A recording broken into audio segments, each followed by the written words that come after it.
ওয়ালাইকুম আসসালাম। জি, আপনি কি তহিদ ভাই বলছেন নাকি আজমির ভাই বলছেন? রোহিত বলতেছি। তহিদ ভাই বলছেন। আচ্ছা, আমি সাংবাদিক মোস্তাফিজ বলছিলাম, সরেজমিন বার্তার ক্রাইম রিপোর্টার সাতক্ষীরা। এখন আগের দিন আপনি যদি আজকে আমার কথা ঠান্ডাভাবে শোনেন তাহলে আপনি আইনগত অনেক ঝামেলা থেকে বাঁচবেন। ঠান্ডাভাবে যদি না শোনেন, কোনো রকম হুমকি ধামকি তর্ক বিতর্ক করেন, তাহলে কিন্তু আজকে আমি সরাসরি আপনার বিরুদ্ধে জীবননাশের হুমকির জন্য আইনগত ব্যবস্থা নিতে বাধ্য হব। আপনি কি আমার কথা শুনবেন, হ্যাঁ অথবা না? আচ্ছা, হ্যাঁ আমি শুনতেছি, শোনেন এটা, আমার কথাটা শোনেন। বলেন। আপনি আমার চাচুর সাথে কথা বলেন, আমি এই বিষয়ে কোনো কিছু জানিও না, করবেও না।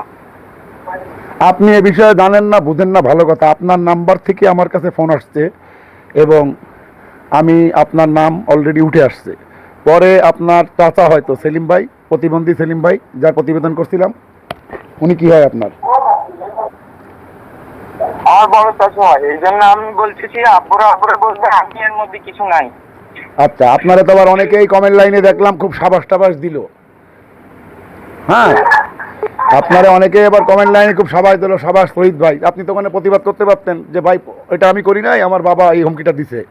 আপনার দায়টার তো আপনি এড়িয়ে যেতে পারতেন, তাই তো?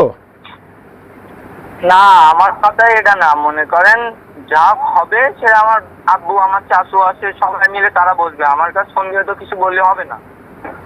আপনার, আমি যেটা আপনাকে বলি, আমি আইনের ভাষায় কথা বলছি, আমি একজন সাংবাদিক, ক্রাইম নিয়ে কাজ করি। আপনার নম্বর থেকে, আপনার রেজিস্টার্ড করা নম্বর থেকে, আপনার নাম থেকে ফোনে আমাকে হুমকি দেওয়া হয়েছে। প্রশাসন এটা নিয়ে যখন তদন্ত করবেন তখন অবশ্যই আপনাকে আগে তারা জাজ করবেন, তারা আগে আপনাকে চার্জ করবেন, জিজ্ঞাসাবাদ করবেন। এই ক্ষেত্রে আপনার বক্তব্য কি?